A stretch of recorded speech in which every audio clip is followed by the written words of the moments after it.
Y aquí yo hablaba, ¿verdad? El miércoles pasado, que hay pacientes que le inyectan eh, la morfina, ¿no? Este, como decimos en Puerto Rico, por un tubo y siete llaves, rápidamente, morfina, morfina, morfina.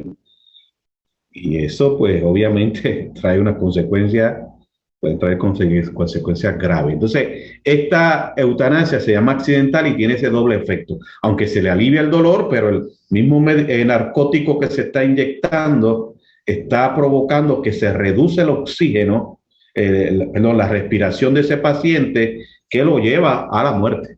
¿Okay? La eutanasia suicida es cuando la persona con una enfermedad letal, o sea, una enfermedad incurable, que le haya sido diagnosticado, padece, llega a quitarse la vida tomando una sobredosis del medicamento que le ha recetado el médico y decide terminar con su vida.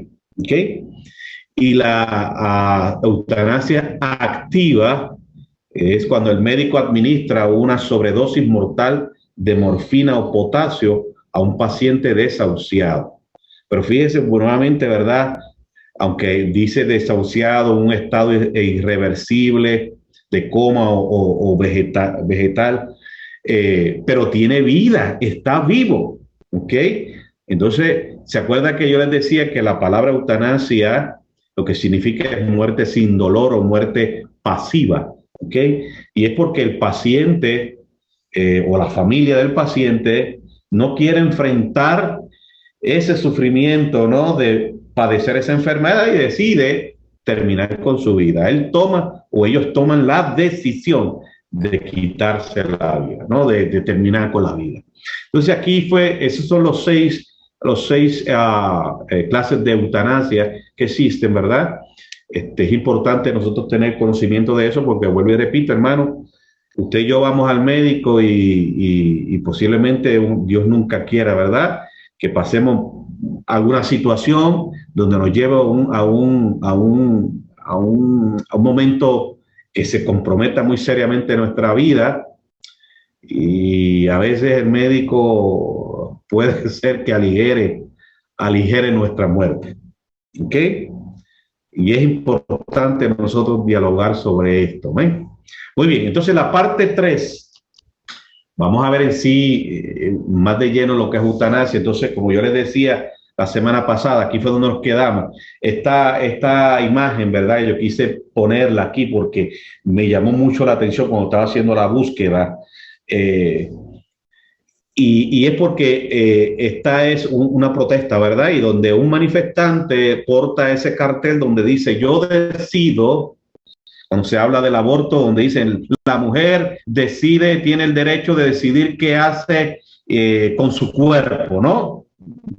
Ok, está bien, pero lo que encierra más allá de lo que nosotros podemos leer de ese letrero, hermano, lo que encierra especialmente para nosotros como cuerpo de Cristo, como iglesia de Cristo, es, querido hermano, que estas personas que piensan de esta manera se están tomando un rol y una decisión que no les corresponde. Porque aunque este sea mi cuerpo, yo no soy el dueño del cuerpo, porque el que da la vida es Dios. Y Él es el único que tiene el derecho de volverla a tomar, a quitarla, nadie más. Entonces, aunque suena muy de moda, muy simpatizante, ¿verdad? Esa expresión es totalmente incongruente con nosotros, la iglesia de Cristo. Nosotros no podemos pensar de esa manera, queridos hermanos. ¿Ok? Aunque sea nuestro cuerpo, simplemente usted y yo somos mayordomos, administradores de nuestro cuerpo. Dios es el dueño de nuestro cuerpo porque es el que da la vida. ¿Ok? Muy bien. Pues vamos entonces aquí a entrar un poquito más profundo, ¿no? De lleno a lo que es la eutanasia, ¿no? A la par que la ciencia moderna ha prolongado la vida, ha prolongado también la muerte. O sea, ¿Qué quiere decir esa oración, querido hermano?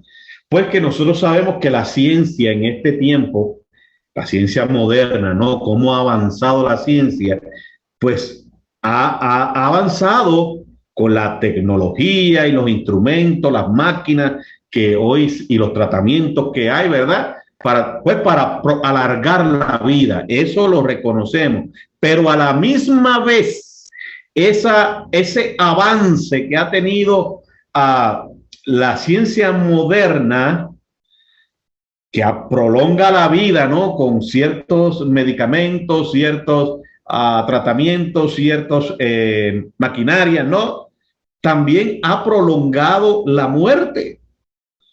Cuando una persona ya su tiempo de vida ha llegado y producto que está enchufado en un sistema respiratorio artificial, no lo dejan morir, no lo dejan irse, ¿ok? Eso es lo que se refiere a esa oración, ¿ok?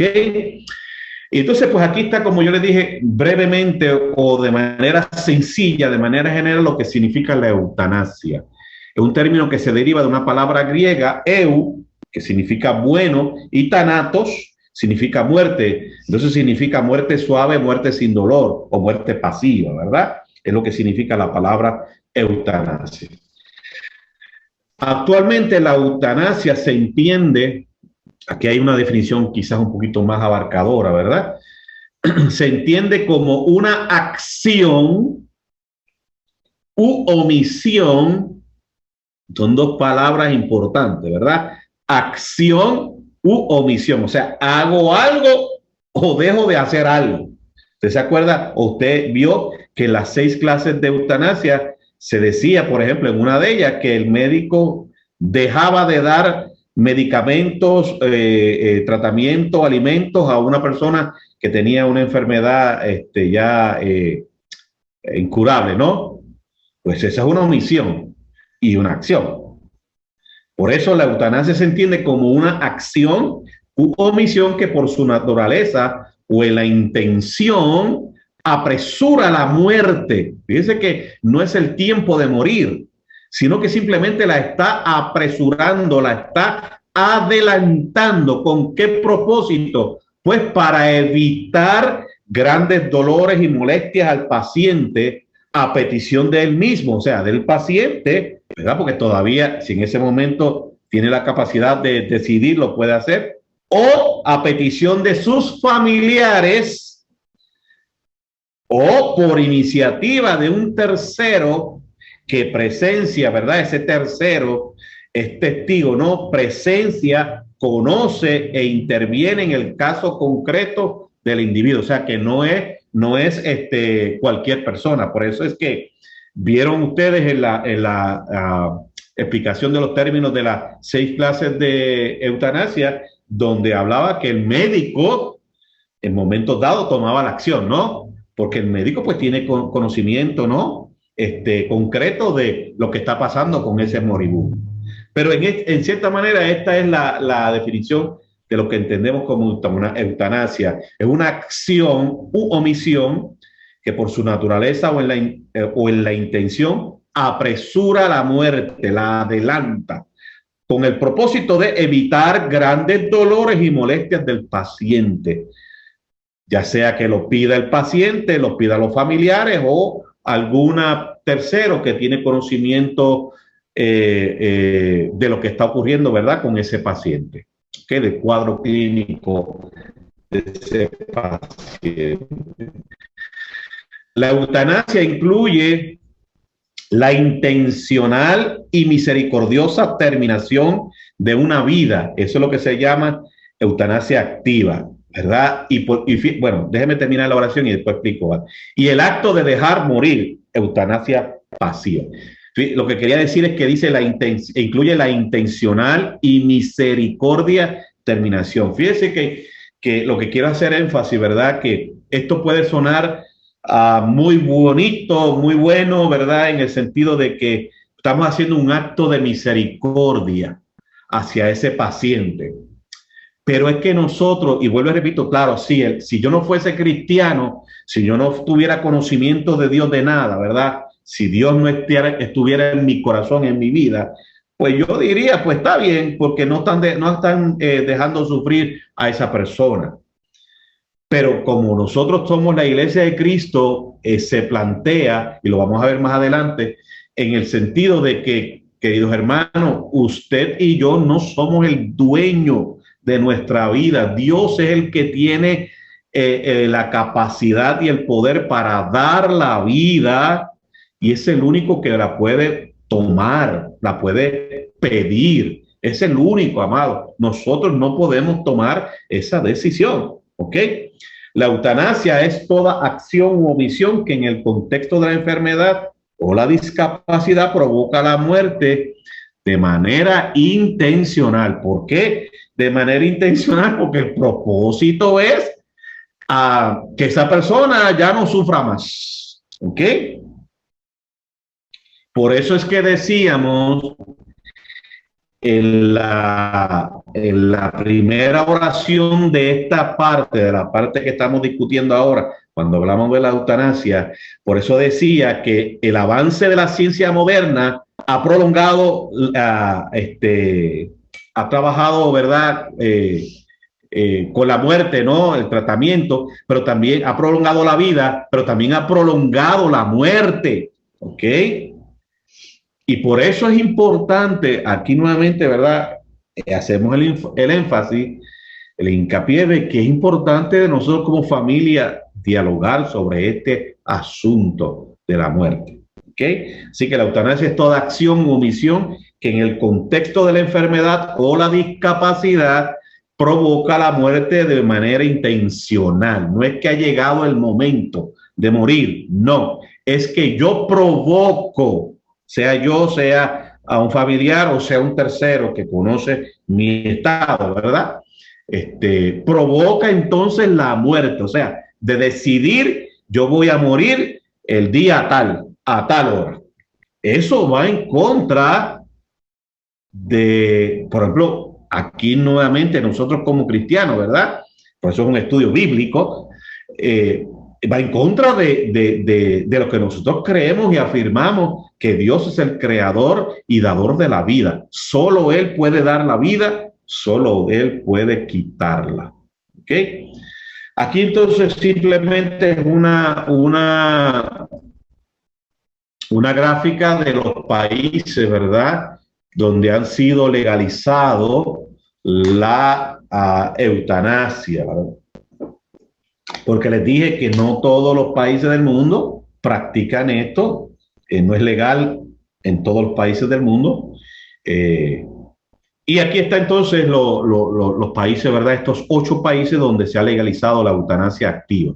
Los Países Bajos, lo que antes se conocía como Holanda, pues fue aprobado el 1 de abril de 2002. En Bélgica, el 28 de mayo de 2002.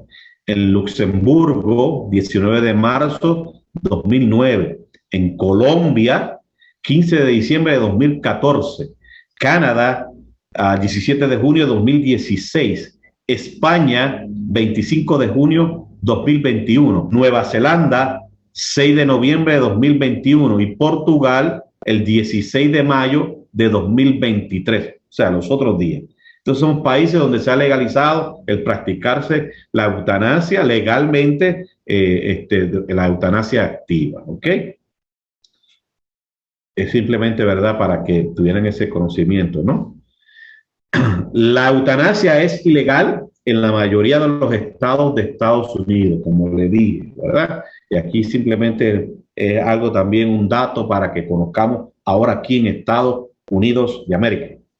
Sin embargo, en junio de 2021, los otros días, de 2 años atrás, los únicos lugares donde es legal son Oregon, Washington, Distrito de Columbia, DC, ¿verdad? El estado de Hawái, el estado de Washington, el estado de Maine, o sea, ahí, aquí al cruzar de la calle para nosotros, ¿verdad? Colorado, Nueva Jersey, California y Vermont, o sea, ahí está más cerquita. Ok, aquí en esos estados, aquí en Estados Unidos de América, son legales, ¿verdad? Hasta el momento, hasta junio de 2021. La eutanasia activa es legal en el estado de Oregón, Washington, Vermont, California, un condado de Nuevo México, un condado de Nuevo México y Montana. Mientras que la eutanasia pasiva, ¿se acuerda de las 6 clases de eutanasia que ya le hablé? Se practica en todos los Estados Unidos. En 2016, los estados mencionados anteriormente pudieron legalizar la eutanasia activa. En este caso, la muerte se produce por un acto, o sea, ya sea que el médico administre algún tipo de narcótico o deje de suministrarle tratamiento, ¿no? a la persona, ¿ok? Eso es por lo que se menciona por un acto, ¿ok? Y aquí simplemente el mapa, ¿verdad? También otro dato, donde es aquí en Estados Unidos legal, ¿verdad? La asistencia médica para morir, ¿ok? Ahí está todo el estado del oeste, Washington, Oregon, California, Montana, Colorado, Nuevo México, que era un condado, en Hawái, Maine, Vermont, en New Jersey, Washington, D.C., ¿ok? Muy bien, eso simplemente era un dato para que entendamos aquí en Estados Unidos.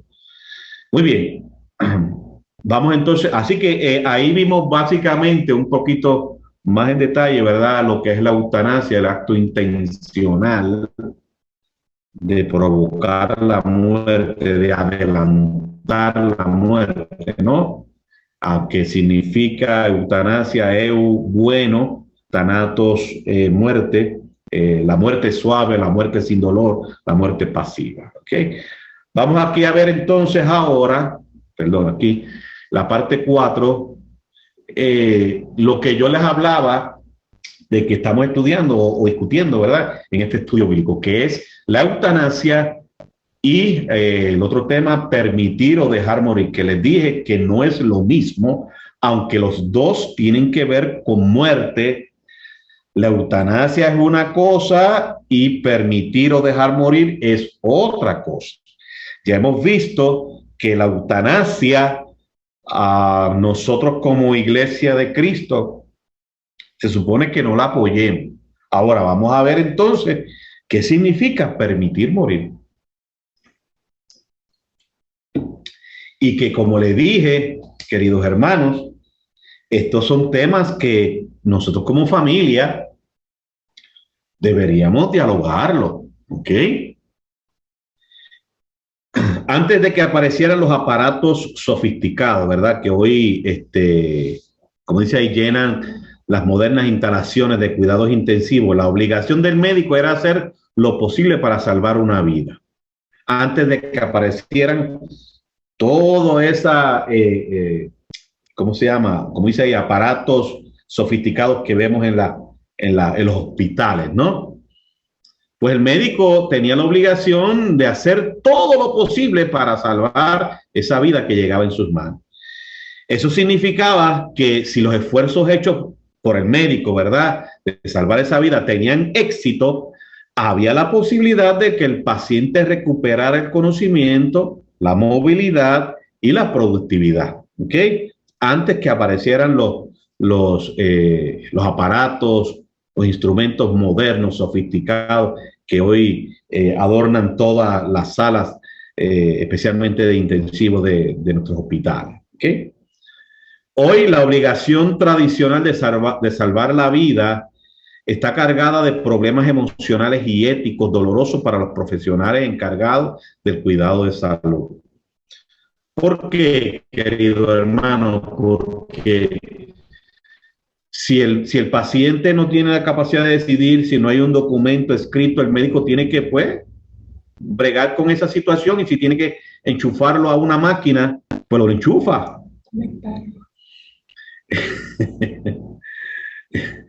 Si el médico, ¿verdad?, tiene que conectarlo, pues lo conecta.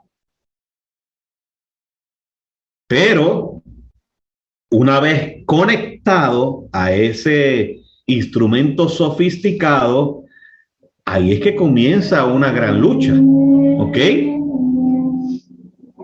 Para la familia especialmente, porque la persona ya no tiene quizás la capacidad de tomar decisión. ¿Qué hacemos? ¿Lo desenchufamos, lo desconectamos o lo dejamos conectado? ¿Qué hacemos? Ahí es que entra entonces, como muy bien menciona aquí, problemas emocionales. Es una carga emocional, ¿ok? Aquí es que nuevamente entra o nos reafirma la importancia de nosotros como familia de dialogar. ¿Qué vamos a hacer si ocurre una situación así? ¿Qué nosotros vamos a decidir como familia? ¿Qué vamos a hacer? ¿Ok? Entonces surge una pregunta, ¿verdad? Que yo quise incluir aquí para nosotros discutirla o tratar no discutirla, sino que reflexionemos en ella, queridos hermanos. Prolongar la vida a los pacientes desahuciados puede deteriorar la dignidad y ocasionar sufrimientos innecesarios tanto al paciente como a su familia. Es una pregunta, queridos hermanos, de verdad, honestamente, que nosotros tenemos que hacernos. Si yo permitir que lo enchufen, que lo conecten a un respirador artificial, eso deteriora la dignidad de ese ser querido. Además, ocasiona sufrimientos innecesarios, tanto al paciente como a nosotros como familia.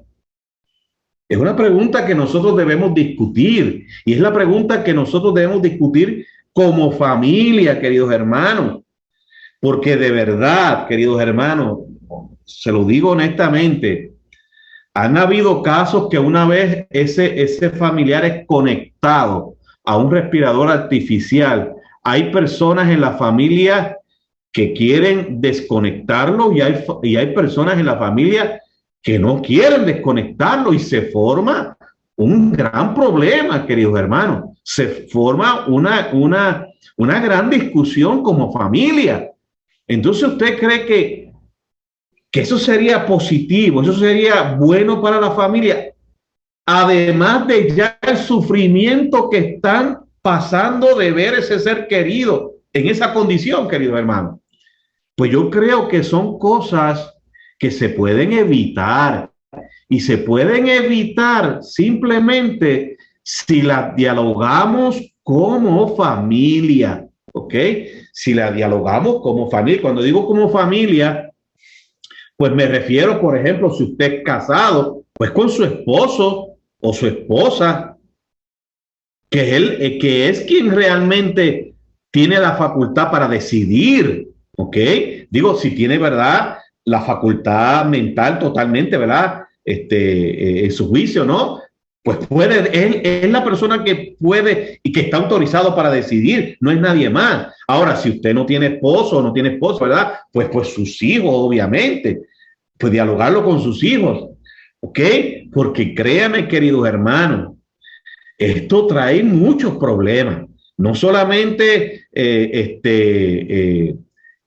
como dice ahí, ocasiona sufrimientos innecesarios al paciente y a la familia, ¿ok? Porque entonces, además de dolernos por ese ser querido que está ahí, que se está escapando la vida ya, pues ahora estamos enchismados en la familia. Ahora no nos hablamos como hermanos o hermanas, ¿ok? No nos hablamos ahora, porque unos quieren que sí y otros quieren que no. Qué terrible, ¿verdad, hermano? Qué doloroso, pues. Eso se puede evitar cuando lo dialogamos como familia, ¿ok? Y más nosotros, la Iglesia de Cristo, que tenemos la esperanza de vida eterna, que la muerte para el cristiano no es aniquilación y no es el final, queridos hermanos, simplemente es una transición, ¿ok? Es una transición. Muy bien, vamos a ver entonces aquí la parte 5, que ya vamos a ver entonces desde el enfoque de la Biblia, la palabra de Dios. ¿Qué dice la Biblia? acerca de la eutanasia. Si dice algo, nos recomienda algo, o si no, no, ¿verdad? Vamos a ver. Pues comenzamos, obviamente, con el principio, ¿verdad? El Génesis, el comienzo, cuando Dios crea al ser humano. ¿Se acuerda la imagen de la parte, creo que 3, que comenzamos hoy, donde decía aquel cartel: yo decido cómo y cuándo morir? Qué bonito se oye, como le decía. Pero eso va en acorde a lo que la Biblia dice. Bueno, para el mundo no, ¿verdad? Pero para nosotros como cristianos no va en acorde. Está totalmente en contra de lo que las Escrituras nos dicen. ¿Por qué? Pues porque en Génesis capítulo 2, verso 7 dice: entonces Jehová, Dios, formó al hombre del polvo de la tierra y sopló en su nariz aliento de vida, y fue el hombre un ser viviente. ¿Quién hizo eso? Jehová Dios. ¿Verdad que no fue el ser humano? El ser humano, si Dios no hubiese puesto aliento de vida en él, simplemente era un pedazo de barro. ¿Ok? Pero el hecho de que Dios, como dice claramente la Biblia, Génesis capítulo 2, verso 7, dice que fue Dios que, además de crear al hombre, y cuando se refiere al hombre, al ser humano, se refiere al ser humano, fue Dios que, además de crearlo, sopló en su nariz hálito de vida. Y ese hálito de vida que puso Dios en ese hombre que Dios, en ese ser humano que Dios creó del polvo de la tierra, fue lo que provocó que ese ser humano fuese un ser viviente. De lo contrario, no iba a ser un ser viviente. Entonces, ¿quién dio la vida? ¿Quién es el que da la vida? Dios, queridos hermanos. Entonces, ya ahí nos enfoca claramente un conflicto con el letrero aquel, ¿verdad? El cartel aquel que tenía aquella persona que decía: yo decido cómo y cuándo morir. Provoca ya un conflicto, porque yo no tengo derecho a quitar la vida, porque yo no soy el dueño, según la palabra del Señor nos enseña a nosotros la iglesia. El libro de Job, capítulo 33, verso 4, dice: el Espíritu de Dios me hizo, y el soplo del Omnipotente me dio vida. Es una afirmación nuevamente de ese verso que leímos en Génesis 2:7. Es Dios quien ha dado vida al ser humano gracias a que Él dio soplo, dio aliento de vida a ese hombre. Dios así lo hizo. Job capítulo 33, verso 4. Job capítulo 12, verso 9 y 10 dice: ¿qué cosa de todas estas no entienden que la mano de Jehová la hizo? Es una pregunta, ¿verdad?, que Job obviamente está dialogando y hace ver de que ¿qué cosa de todas estas tú no entiendes todavía? Y es una pregunta, ¿verdad?, que nos lleva a nosotros a reflexionar, por si acaso estamos pensando en la eutanasia como algo positivo, ¿no? O sea, hasta ahora tú no te das cuenta lo que el Señor ha hecho. Dice el verso 10 entonces, la respuesta a esa pregunta: en su mano está el alma de todo viviente y el hálito de todo el género humano. O sea, ¿por qué? Porque Génesis capítulo 2, verso 7 dice que fue Dios el que sopló aliento de vida al ser humano, y ese ser humano vino a ser un ser viviente. Pues por lo tanto, lo que nos dice ese verso 10, como Él es el que ha dado ese hálito de vida, Él es el único que tiene la autoridad para volverlo a tomar. En su mano está el alma de todo viviente y el hálito, ese soplo, de todo el género humano. ¿Por qué? Porque Él es el creador, Él es el dueño, Él fue el que lo dio. ¿Se está dando cuenta entonces, querido hermano, que nosotros como iglesia, como cuerpo de Cristo, nunca podremos estar de acuerdo con la eutanasia? ¿Ok? Nunca. Eclesiastés capítulo 3 versos 1 y 2 dice: todo tiene su tiempo. ¿Qué dice ahí, queridos hermanos? Todo tiene su tiempo. Todo tiene su tiempo. Y todo lo que se quiere debajo del cielo tiene su hora. Tiempo de nacer y tiempo de morir. Tiempo de nacer y tiempo de morir. Y ahí es que entra en el tiempo de morir el permitir morir, el dejar morir. O sea, ya cuando llega un momento dado en que ya no se puede hacer nada, hermano, especialmente el cristiano, ¿verdad? Pues déjalo ir. Eso no es pecado. Déjalo ir, porque ya ha llegado su tiempo de partir. Pero tristemente, queridos hermanos,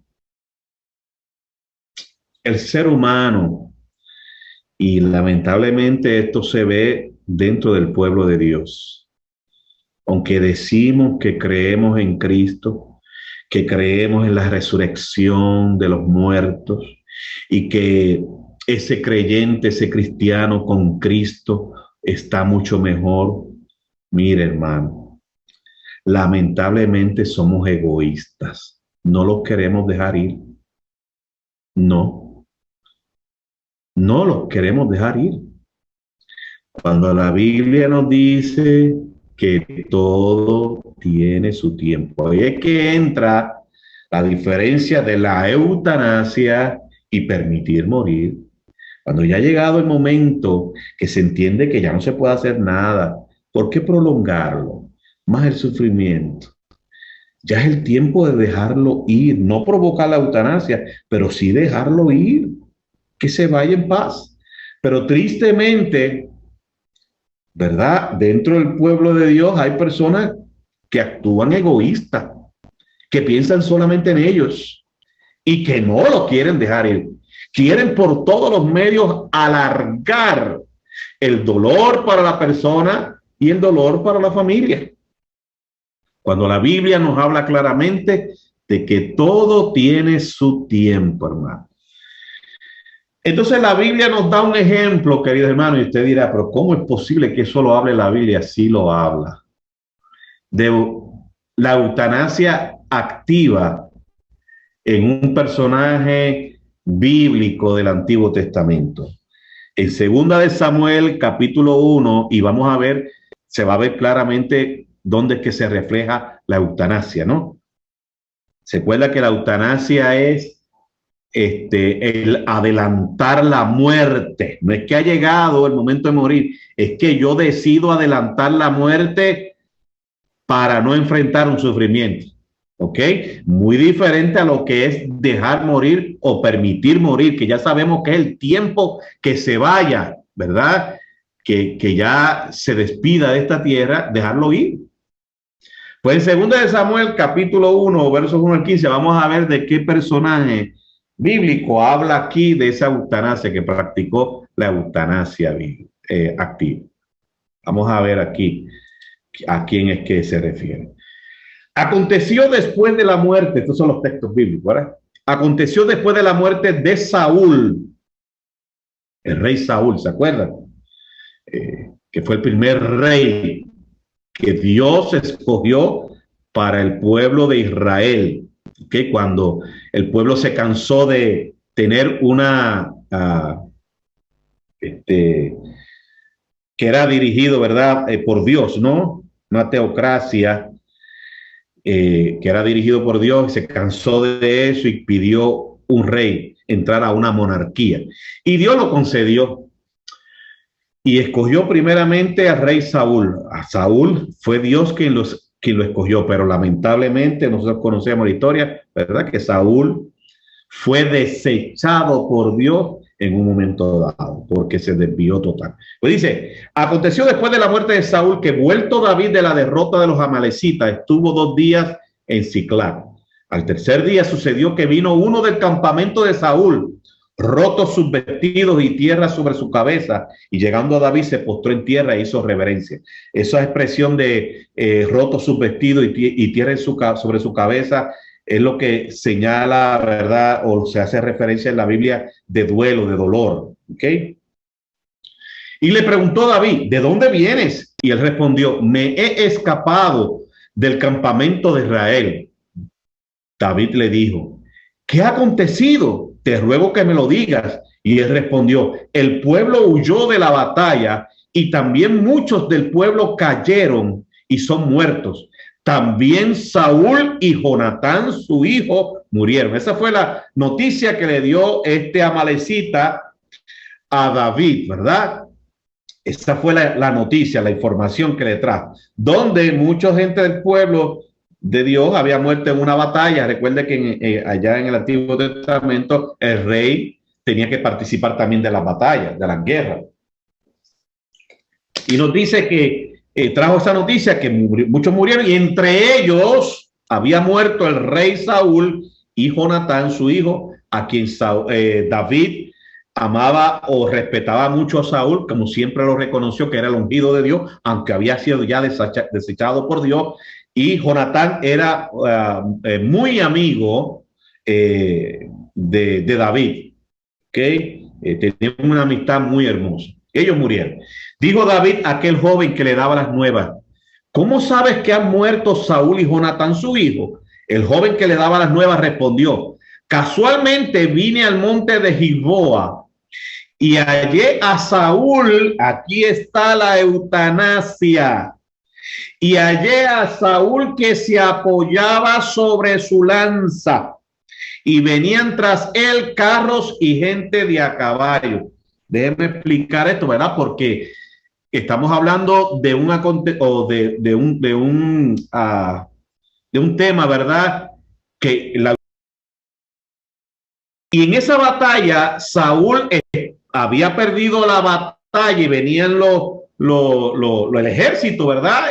Que había atacado, como dice ahí, venían tras él carros y gente de a caballo, venían a apresar y agarrar a Saúl. Entonces él decide, antes que el ejército enemigo lo atrapara, ¿verdad? Y lo llevaran cautivo, él decide provocarse su muerte para no enfrentar el dolor. Ahí es que dice Saúl, allí a Saúl que se apoyaba sobre su lanza y venían tras el carro y gente de a caballo. Y mire lo que sigue diciendo. Y mirando él hacia atrás, o sea, refiriéndose a Saúl, dice, me vio y me llamó y yo dije, heme aquí. O sea, Saúl vio a ese muchacho que está dándole las noticias a David, ¿verdad? Y lo llamó y me preguntó, ¿quién eres tú? Y yo le respondí, soy amalecita.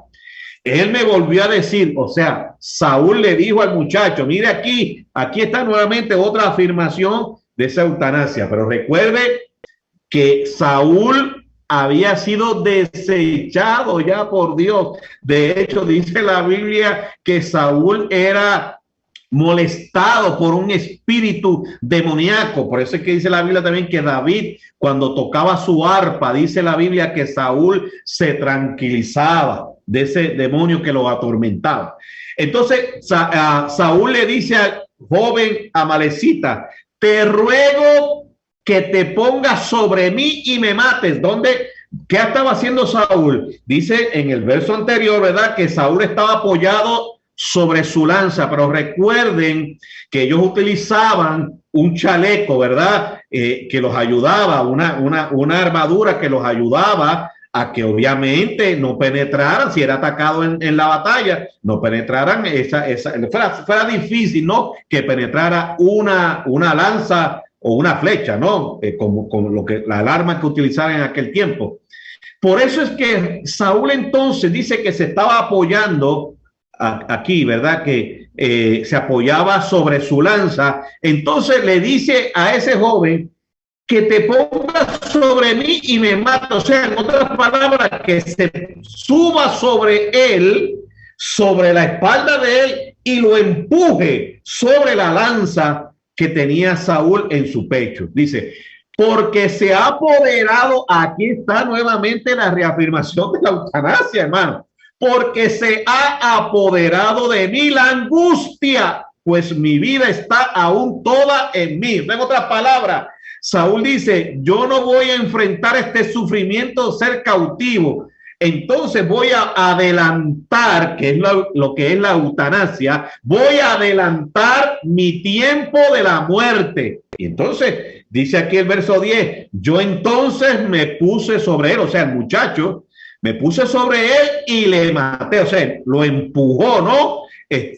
Sobre la lanza, sobre la espada, porque sabía que no podía vivir después de su caída, o sea, de ser atrapado. Y tomé la corona que tenía en su cabeza y la argolla que traía en su brazo, o sea, que eran, ¿cómo se llama? Simbolismo, ¿no? O evidencia, ¿no? De que era el rey. Y las he traído acá a mi señor, o sea, a David. Entonces David, haciendo de sus vestidos, los rasgó, y lo mismo hicieron los hombres que estaban con él. O sea, en otras palabras, David también se rasgó su vestido en señal de dolor, de duelo, ¿verdad? Y lloraron y lamentaron y ayunaron hasta la noche por Saúl y por Jonatán su hijo, por el pueblo de Jehová y por la casa de Israel que había caído a filo de espada. Y David dijo a aquel joven que le había traído las nuevas, o sea, las noticias, ¿de dónde eres tú? Y él respondió, yo soy hijo de un extranjero, amalecita. Y le dijo a David, ¿cómo no tuviste temor de extender tu mano para matar al ungido de Jehová? Fíjense, aunque es verdad, esto es un dato que no tiene que ver con el tema que estamos hablando, pero es un dato interesante que no puedo dejar pasar por alto. Fíjense lo que dice David. Ya Saúl había sido desechado por Dios, pero David todavía lo reconocía como el ungido que Dios había separado. ¿Cómo no tuviste temor de extender tu mano para matar al ungido de Jehová? ¿Se acuerdan que también la Biblia dice antes de esto que David, cuando era perseguido por Saúl, en un momento dado en las cuevas, David se estaba escondiendo y visitó a Saúl a escondidas en una cueva que estaba Saúl, y dice que David podía matarlo, pero simplemente lo que hizo fue cortar con su espada aparte de la ropa que traía, ¿verdad? De la capa esa de rey que traía Saúl, y lo cortó porque decía, yo no puedo tocar al ungido de Jehová. Entonces, simplemente, ¿verdad? Entre paréntesis, fuera del tema que estamos hablando, es entender, hermano, que nosotros nunca deberíamos estar hablando de los ungidos de Dios. No nos metamos en ese problema, ¿sabe, hermano? Cuando digo no nos metamos en ese problema, no es conmigo, no es con el hermano, con Dios. No nos metamos con eso. Es Dios el que hace justicia, ¿ok? No nos toca a nosotros, hermano. No nos metamos en ese problema. Entonces llamó David a uno de sus hombres y le dijo, ve y mátalo. Y él lo hirió y murió. O sea, el muchacho que trajo la noticia terminó muerto. ¿Ok? Pero ahí está claramente, ¿verdad? Ese ejemplo de la eutanasia, ¿verdad? Del rey Saúl. ¿Y dónde es que está claramente la eutanasia? Cuando a Saúl decide él adelantar su muerte porque no quería enfrentarse a la angustia, al dolor, al sufrimiento de ser atrapado por el enemigo. Aunque en el oriente, o sea, ya en el mapa, ¿verdad? En el oriente, muchas veces, claro, aunque todavía hay países que lo practican, ¿no? Pero en el antiguo oriente, el usted quitarse la vida, ¿no? Ante una experiencia como esa, en el oriente era señalado como honor. ¿Ok? Claro, muy diferente, ¿verdad?, a nuestro planteamiento y conocimiento, ¿no? Pero en el Oriente muchas veces ese tipo de acción se veía más allá de un acto de cobardía, se veía como un acto de honor, ¿verdad? Pero esos son simplemente culturas, ¿verdad?, que están en contra de lo que es la palabra, ¿no? Así que ahí es que está envuelta la eutanasia, porque Saúl, él es el que decide determinar su vida con el hecho, como dice ahí, cuando decía, se ha apoderado sobre mí la angustia, o sea, en otras palabras, vino sobre él el angustia, el dolor de que él no quería enfrentarse a ese sufrimiento y decidió entonces quitarse la vida, ¿no? Apresurar, adelantar la vida, que es a la muerte, perdón, que es la eutanasia. Definitivamente que Dios no aprueba eso. Porque fíjense que ya Dios había desechado a Saúl, o sea, Saúl estaba totalmente mal, tanto que fue separado del reinado, ¿no? Desechado por Dios y estaba siendo atormentado por el enemigo y todo eso, ¿no? Así que la Biblia no nos da una guía directa en este asunto, o sea, directa me refiero a que no habla directa, como le hemos visto, ¿no?, del término eutanasia, pero sí nos dice, vamos a decir, nos da esta guía, nos da esta información para que nosotros tengamos presente. Dice que insiste en que la vida humana es sagrada y no debe ser violada. Eso es lo que nosotros tenemos que pensar como cristianos, hermano, que de acuerdo a Génesis capítulo 2 verso 7, ni usted ni yo, ni el médico, ni nuestros hijos, ni nadie podemos decidir cuándo y cómo yo me voy a morir, hermano.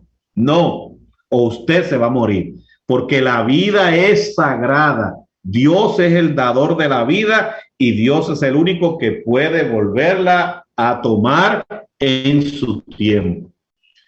El punto de partida del concepto bíblico de la naturaleza humana es que el hombre fue creado a imagen de Dios, la imago Dei. Y esto, hermanos, por eso es que la vida es sagrada, porque usted y yo, todo ser humano, tiene, amado hermano, dentro de nosotros la imagen de Dios que fue dada por Dios. Eso lo hace sagrado, ¿ok?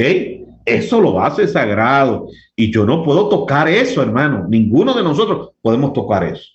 Génesis capítulo 1, verso 26 y 27 nos dice: entonces dijo Dios, hagamos al hombre a nuestra imagen, conforme a nuestra semejanza, y señoree en los peces del mar, en las aves de los cielos, en las bestias, en toda la tierra y en todo animal que se arrastra sobre la tierra. Y creó Dios al hombre a su imagen. A imagen de Dios lo creó, varón y hembra los creó. O sea, tanto al hombre como a la mujer, Dios lo creó a su imagen. Por lo tanto, su vida es sagrada, su vida es digna, ¿ok? El Homo sapiens es un término, ¿verdad?, dentro de la ciencia, ¿no?, que se refiere a ese primer ser humano creado. Se diferencia de cualquier otra especie porque es portador de la semejanza al Creador. Por eso, querido hermano, ¿verdad? Porque esto aquí viene un pensamiento que viene a mi mente ahora importante, y creo que es importante decirlo para aclarar, ¿verdad? En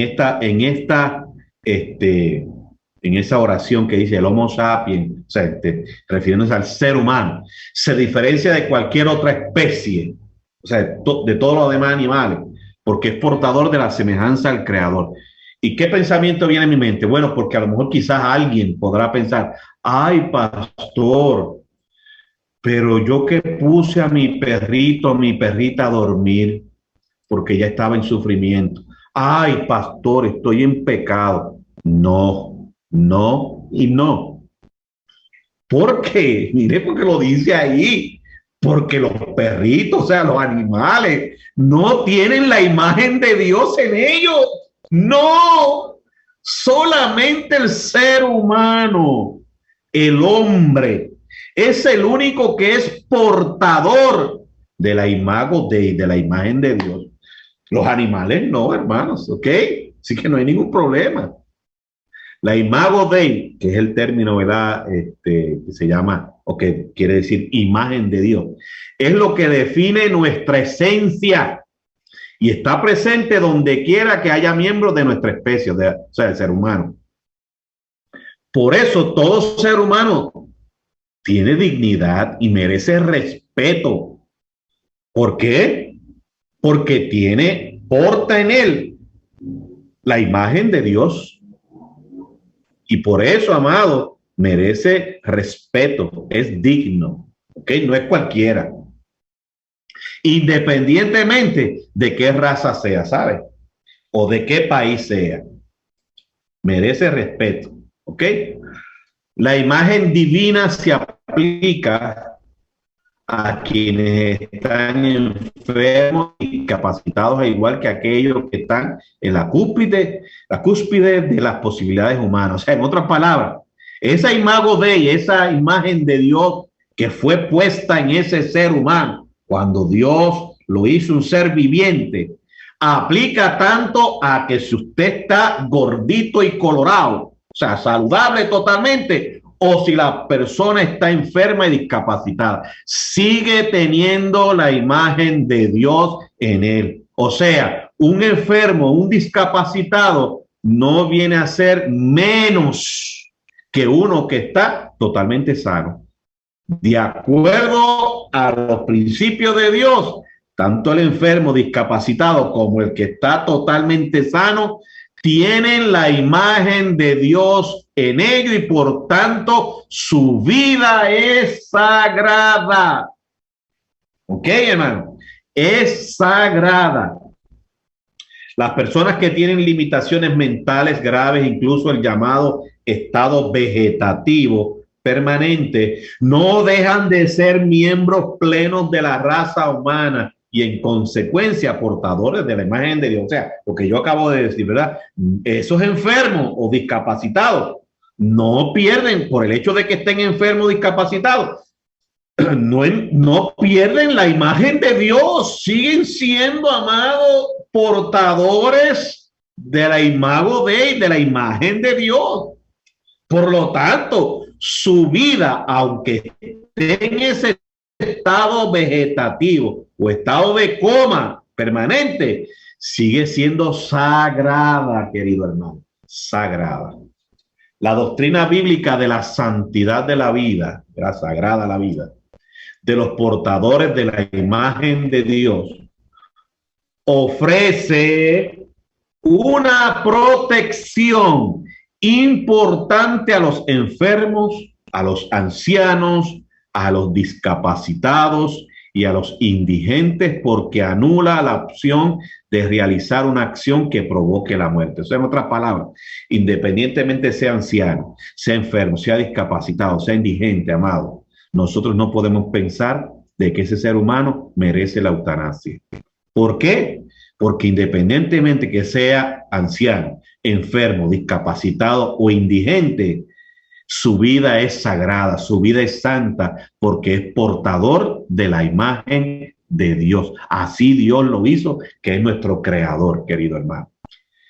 Y la Biblia nos dice en el sexto mandamiento de los 10 mandamientos que dice, no matarás. Y la eutanasia es matar. Diferente a permitir morir. Aquí simplemente quería compartir específicamente la posición que tienen nosotros como Iglesia de Nazareno con relación a la eutanasia. Aquí este es un párrafo, el párrafo 30.5 del manual de la Iglesia del Nazareno.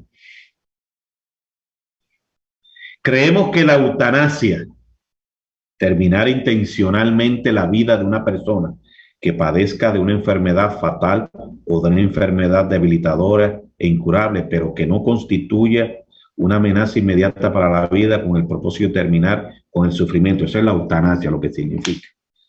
Okay, la intención de terminar la vida antes de tiempo. Pues la Iglesia de Nazareno dice que eso es incompatible con la fe cristiana. En otras palabras, no lo podemos apoyar, hermanos. No lo podemos apoyar. aprobarlo, no podemos. Esto se aplica a casos en los que la persona que padezca la enfermedad fatal solicite, consienta la eutanasia, que es la eutanasia voluntaria, y cuando la persona que padezca la enfermedad fatal no tenga la capacidad mental para consentir la eutanasia involuntaria.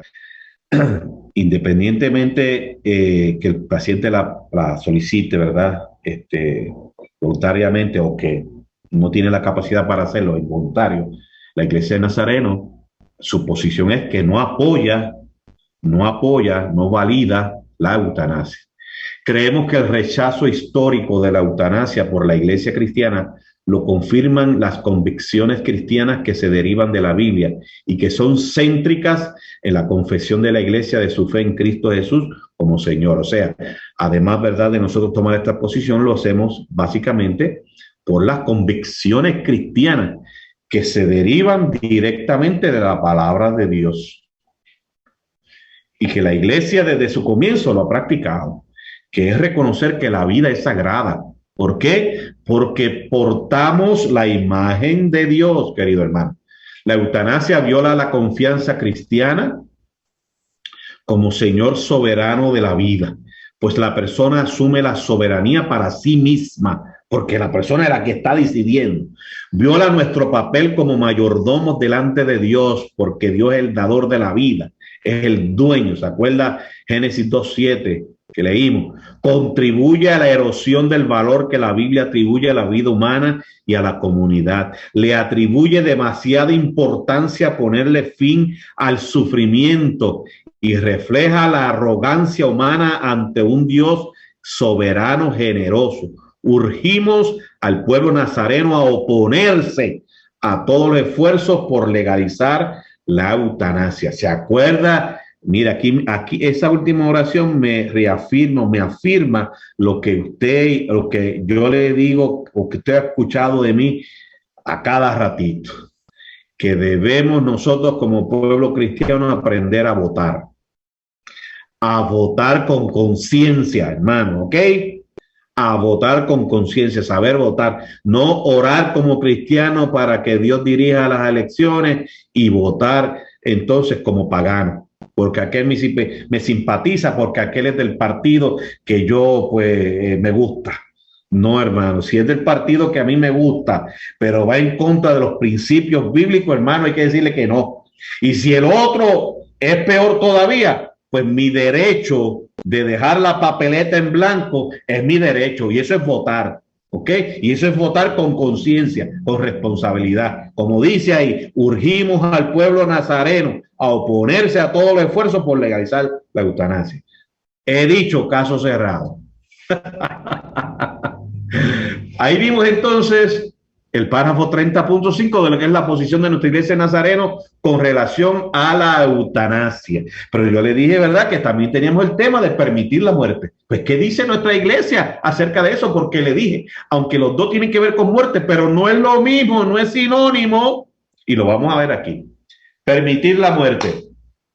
Cuando la muerte humana es inminente, o sea, ¿se acuerda que leímos en Eclesiastés capítulo 3, versos 1 y 2, que dice la Biblia que todo tiene que su tiempo, todo? Pues cuando la muerte humana es inminente, mire lo que nuestra Iglesia dice. Creemos que se puede permitir dentro de la práctica y fe cristiana retirar los sistemas de mantenimiento de vida artificial o no someter al enfermo a ello. Wow, hermano. Usted se da cuenta que yo cada rato le digo, hermano, que no se meta en cualquier chinchorro por ahí. Mire, nuestra Iglesia del Nazareno, y esto yo lo digo con mucho orgullo, nuestra Iglesia del Nazareno es una iglesia sabia, es una iglesia responsable, hermano. Diferente a algunos chinchorros por ahí. Así que dé gracias a Dios de lo que usted tiene. ¿Ok? Mire qué claro es nuestra Iglesia del Nazareno. Y establece claramente, amado, la acción, ¿verdad?, que tomamos bajo la causa que está provocando esa acción. Fíjense que dice que cuando la muerte humana es que inminente, se acuerda de Eclesiastés capítulo 3, versos 1 y 2, todo tiene su tiempo, tiempo de nacer y tiempo de morir. Pues creemos como iglesia que se puede permitir dentro de la práctica y fe cristiana retirar los sistemas de mantenimiento de vida artificial o no someter al enfermo a ello. O sea, en otras palabras, si una persona está conectada a un respirador artificial, usted ha escuchado posiblemente este término que a veces las noticias dicen, mira, a una persona tuvo un accidente y tiene muerte cerebral y está conectado a un respirador artificial. ¿Qué quiere decir eso, hermano? Esa persona ya está muerta. Porque dice bien claro que está conectado ¿qué? A un respirador ¿qué? Un respirador ¿qué? Un respirador ¿qué? Mira, pastor, ya lo vi, pero sí, para que usted lo aprenda y se lo deje ahí en su conciencia. Un respirador artificial, vida artificial, no es vida, ya está muerto. Pues la iglesia nos dice que usted no peca si usted decide retirar ese instrumento, ¿verdad? Esa máquina que mantiene a ese ser querido vivo artificialmente. Eso no es pecado. Y no es pecado que si hay ya una situación donde esa persona va a morir, porque no es pecado someterlo a que lo conecten a un respirador artificial. Eso no es pecado, hermano. Eso es permitir la muerte. Y sigue diciendo nuestra iglesia, esto se aplica a casos de personas que se encuentran en estado vegetativo persistente y de aquellas cuya extensión de la vida por la aplicación de medios extraordinarios. Y aquí reafirma nuevamente por qué nuestra iglesia toma esta decisión. Aplicación de medios extraordinarios no les da ninguna esperanza razonable de volver a gozar de salud. Pues entonces, ¿por qué prolongar la vida? ¿Por qué prolongar ese sufrimiento para esos seres queridos, hermano, cuando es artificial? Pero ¿verdad que eso no se habla? ¿Verdad que eso no se discute en la familia? No. Y ¿verdad que somos a veces un poco egoístas, donde decimos que creemos en el Señor, pero que cuando está tocando la puerta de la muerte, no, enchúfame. Creemos que cuando la muerte sea inminente, no hay en la fe cristiana requerimiento que obligue a responder artificialmente el proceso de la muerte. Y la razón es por esta. Como cristianos, confiamos en la fidelidad de Dios y tenemos la esperanza de la vida eterna. O eso es lo que eso no es lo que nosotros predicamos como cristianos, hermano. O eso no es lo que nosotros creemos. ¿Ah? Pues confiemos que Dios sigue siendo fiel aún en el momento de la muerte, y que para el cristiano la muerte no es el final, porque tenemos la esperanza de la vida eterna. Esto hace posible que los cristianos aceptemos la muerte como expresión de fe en Cristo. Qué bonito si no metiéramos eso en nuestra conciencia. Que los cristianos aceptamos la muerte como expresión de fe en Cristo. ¿Se acuerda que el apóstol Pablo decía en 1 Corintios 15, sorbida es la muerte en victoria, gracias a que Cristo resucitó, quien venció la muerte por nosotros y le quitó la victoria? Esa es nuestra fe, hermanos. ¿Ok? Qué interesante. Ahí está la posición de nuestra iglesia de Nazareno, en que se opone a la eutanasia porque no va en acorde a los principios bíblicos y apoyamos el permitir morir cuando ha llegado ya la muerte es inminente. ¿Por qué alargar entre comillas la vida artificialmente, provocando más sufrimiento a la familia? Pues hermano, aquí en esta parte, que es la última parte, ¿ok? Para entonces entrar a la conclusión, rapidito.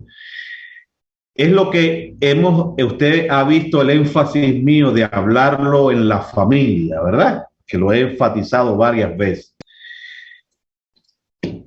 Y usted lo puede dejar por escrito. Es lo que se llama, lo que vamos a ver en esta parte, un testamento en vida. Vamos a ver brevemente o de manera general, ¿verdad? ¿Qué significa eso? Testamento en vida. El derecho a negarse a un tratamiento, incluyendo medidas de soporte vital, o sea, de conexión de esto de los respiradores artificiales, ¿no?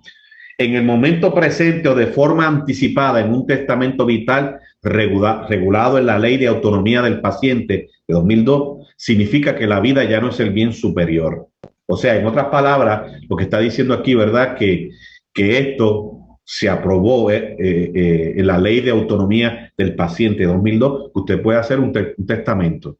Usted se niega, ¿no?, a recibir tratamiento, ¿verdad? Especialmente, como dice ahí, medida de soporte vital, ¿no? En este caso específicamente de los llamados respiradores artificiales. Usted lo puede dejar por escrito y se tiene que respetar eso.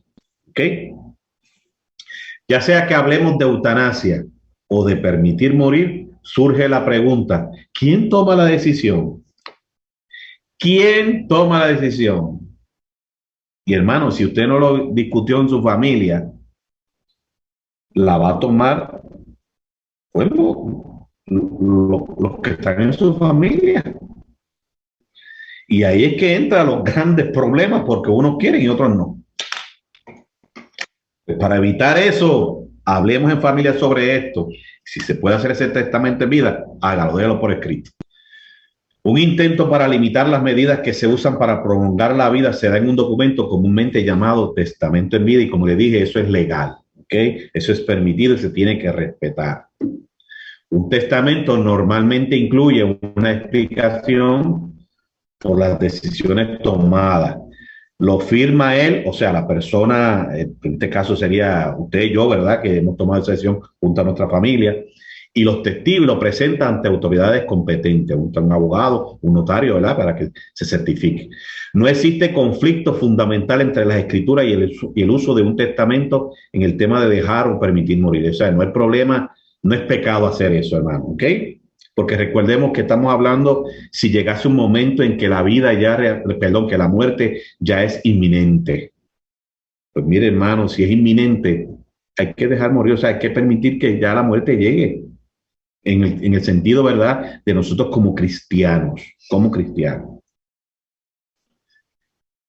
El testamento en vida se trata de un documento que es legal, preparado por una persona adulta en uso de sus facultades legales. Por eso le decía la importancia de dialogarlo en familia a tiempo, porque se supone que es hecho cuando usted todavía está en sus facultades. O sea, usted sabe lo que está haciendo, ¿ok?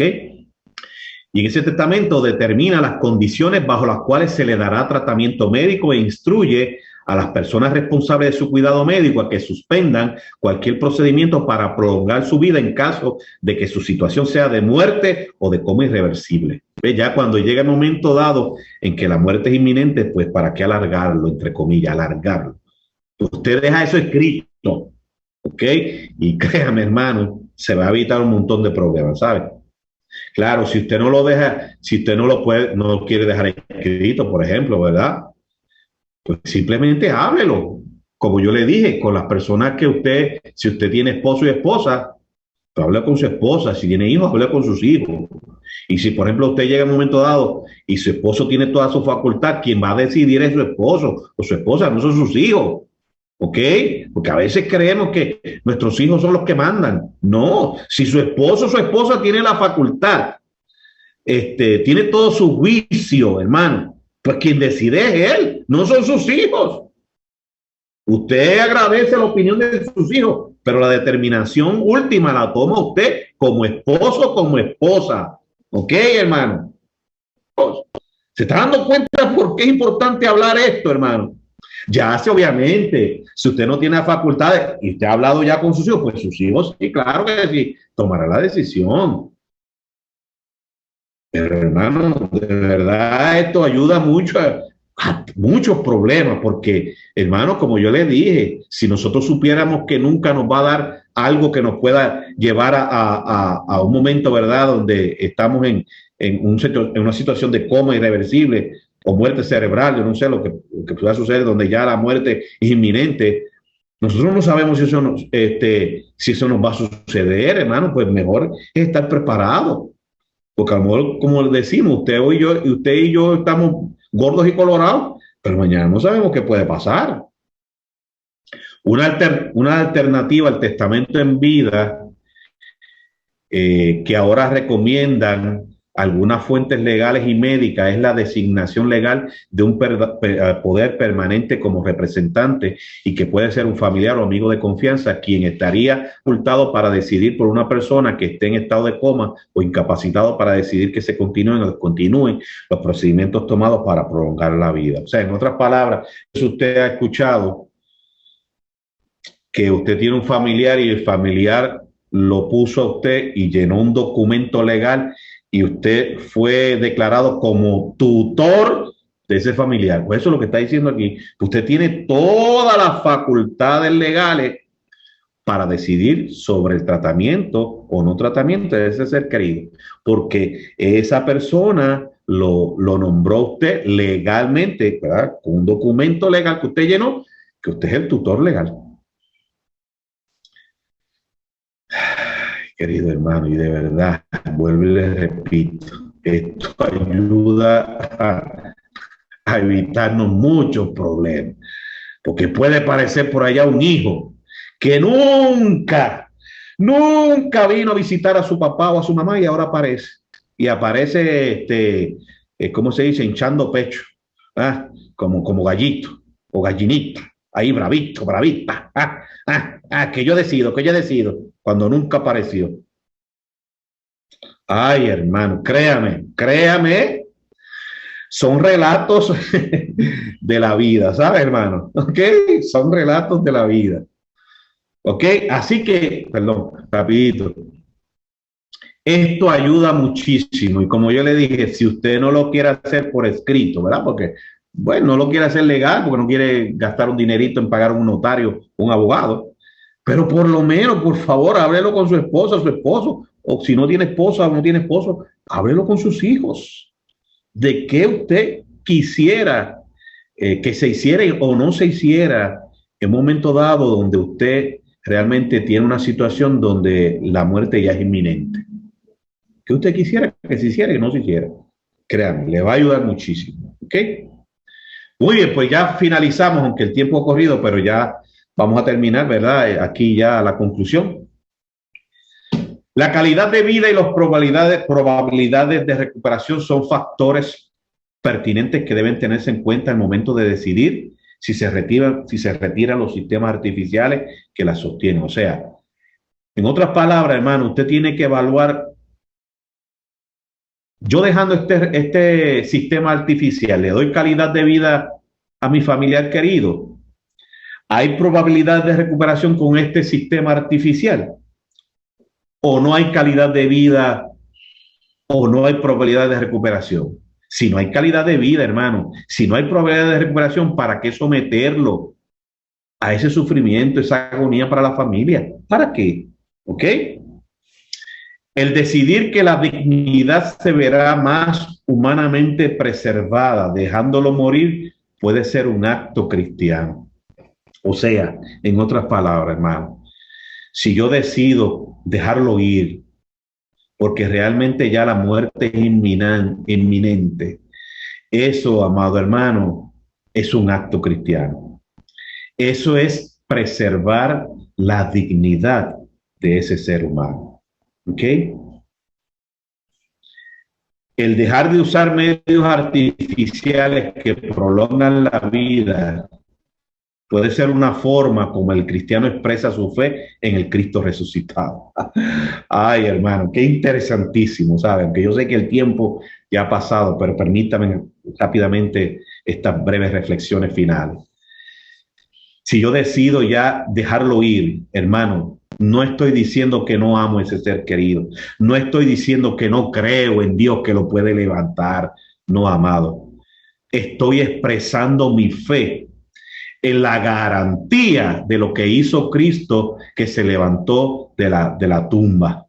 Estoy expresando que aunque ese familiar mío no lo voy a tener físicamente más conmigo, pero mi fe me reafirma de que lo voy a volver a ver, de que nos vamos a volver a reunir gracias a que Cristo resucitó.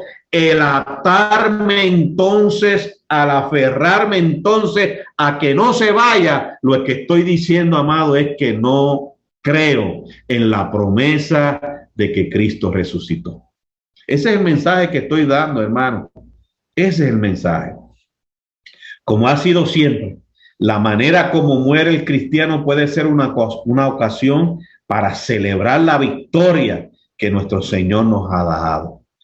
Ay, hermano, si todos los cristianos pensaran así, de verdad que sería un testimonio hermoso ante el mundo, hermano.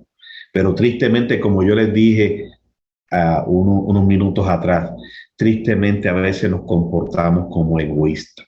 Pensamos en nosotros y no damos un buen testimonio.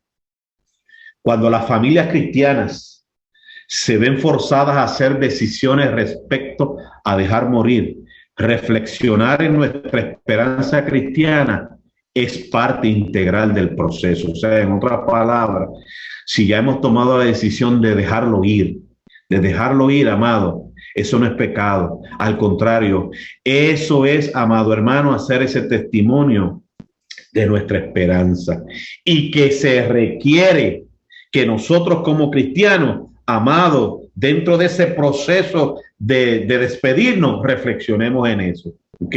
Que pensemos, que discutamos, que hablemos sobre eso. Los cristianos no debemos aproximarnos a la muerte en la misma forma en que lo hacen quienes no tienen esperanza. Quienes no tienen esperanza se aferran a que no se vaya. Los que tenemos esperanza, si es el tiempo de dejarlo ir, de despedirlo, lo dejamos ir, amado hermano, lo despedimos con esperanza, gracias a la resurrección de Cristo, de que un día nos volveremos a reunir, a ver, hermano. Ni debemos renunciar a la vida indiferentemente, ni aferrarnos a ella como si fuera nuestro último fin. O sea, en otras palabras, si se puede extender la vida porque haciendo este tratamiento hay calidad de vida, ¿ok? Y hay esperanza de progreso en su vida, pues, amado, no renunciemos a eso, pero no nos aferremos.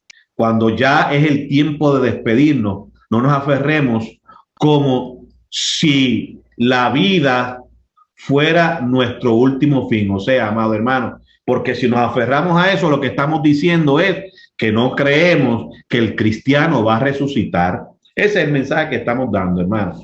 El valor de nuestra vida radica en su capacidad de servir como instrumento para que Dios sea glorificado y su reino se extienda en la tierra. En otras palabras, hermano, esa es la razón de ser por la cual usted y yo estamos en este mundo, especialmente como cristianos, en servir. Por eso es como yo siempre digo, el que no sirve, no sirve. Amén. Ahí creo que hemos terminado. Muy bien. Excelente. Gracias, Señor. Muy bien, querido hermano. ¿Alguna reflexión, alguna pregunta, algún comentario que quieran hacer? Mucho gusto lo pueden hacer. ¿Ok? Disculpe que me extendí un poquito, pero terminamos en esta noche el estudio. Muy interesante, ¿verdad? De ver la perspectiva de entender lo que es la eutanasia, que no es bíblico, que es adelantar la muerte. No ha llegado el tiempo de morir, pero yo la adelanto simplemente porque no me quiero enfrentar al dolor, al sufrimiento, y decido adelantar mi muerte. Yo tomo la decisión. Ahí es que está contrario a la Biblia, porque dijimos en Génesis 2:7 que Dios es el que dio la vida al ser humano. Permitir morir o dejar morir es cuando ya la muerte es inminente. Y realmente conectarlo a un respirador artificial o a un tipo de instrumento no le va a dar calidad de vida a esa persona, a ese familiar, ni tampoco progreso en su recuperación. Pues nosotros como cristianos debemos permitir dejarlo ir, porque el permitir dejarlo ir es una expresión de nuestra fe cristiana en que Cristo resucitó y por cuanto nosotros vamos a resucitar y nos volveremos a reunir. Ese es el testimonio, hermano. Amén. Y básicamente ahí sería el resumen, forma sencilla, ¿no? De lo que es la eutanasia, por qué nos oponemos y lo que es permitir morir y por qué lo apoyamos. Amén. Muy bien, queridos hermanos, qué bendición. Damos gracias al Señor por esta experiencia y este tiempo lindo y hermoso, y siempre agradecerle a cada uno de ustedes su compromiso, ¿verdad? De estar aquí conectados, su esfuerzo. Damos gracias al Señor por eso. Voy a tratar de, en los próximos estudios bíblicos, voy a tratar, es lamentable que lo diga ahora, ¿verdad? Porque hemos dado algunos estudios bíblicos muy interesantes y muy profundos, ¿no? Pero voy a tratar de grabarlos, ¿ok? A través de la plataforma Zoom, dejarlos ahí grabados por si acaso usted los quiere ver nuevamente y repasarlo, pues lo puede ver nuevamente, ¿no? Porque la plataforma da la oportunidad de nosotros grabarlo, ¿ok? Voy a tratar de hacerlo en los próximos estudios, ¿ok? Bueno, queridos hermanos, pues entonces recordamos rápidamente, domingo en la mañana, nuestra escuela bíblica, luego nuestro servicio de adoración y predicación, y también la Santa Cena para este próximo domingo, si Dios nos da vida y salud. Así que esperamos poder verles ahí, saludarnos y disfrutar de la bendición de reunirnos como familia de la fe en la casa de nuestro Padre Celestial. Pues vamos entonces a ser despedidos ahora, mis queridos hermanos, agradeciéndoles nuevamente su tiempo, su compromiso, su esfuerzo para estar aquí. Amén. Vamos a orar y dar gracias al Señor. Padre, gracias te damos. Ya finalizando, Señor, este estudio, agradecerte, Señor, la enseñanza que nos has traído. Padre, y como yo decía cuando comencé el miércoles pasado este estudio, es un tema, Señor, que tristemente no se habla en las iglesias. Muy poco se habla en la iglesia sobre la muerte, Señor, y especialmente de estos asuntos contemporáneos como la eutanasia, Señor. Pero Padre, gracias porque nos da la oportunidad de reflexionar brevemente y de manera general sobre este tema que nos compete a todos nosotros como seres humanos, Señor, y ver desde el punto de vista bíblico, Señor, que la iglesia debe responder con relación a la eutanasia y que la iglesia debe responder desde el punto de vista de bíblico, Señor, de permitir dejar morir cuando llegue el momento dado de que es el tiempo de despedirnos, Señor. Padre, gracias por esta enseñanza. Gracias, Señor, porque nos ha ayudado, Padre amado, a poder comprender sobre este tema que nosotros como familia deberíamos, Señor, discutir en el seno familiar. Porque quizás un día, Señor, nos vamos a enfrentar a una decisión como esta, Señor. Y qué bonito sería, Señor, cuando nos enfrentamos de una manera ya informada, con conocimiento, Señor. Y especialmente a la luz de lo que ha planteado tu palabra. Gracias, Señor, por mis hermanos y hermanas, por el esfuerzo, el compromiso de cada uno de ellos.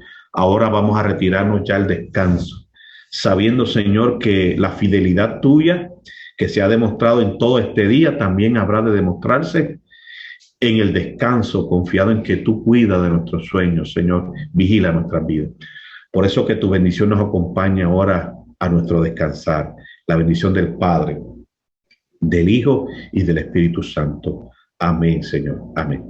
A Dios el Padre celestial, al Hijo nuestro Redentor y al eternal Consolador, unidos todos, alaba. Amén. Amén. Que Dios me los bendiga, mis queridos hermanos. Tengan todos muy buenas noches. Nos veremos el próximo domingo, si Dios permite. Ok, un abrazo para todos. Dios me los bendiga. Hasta luego.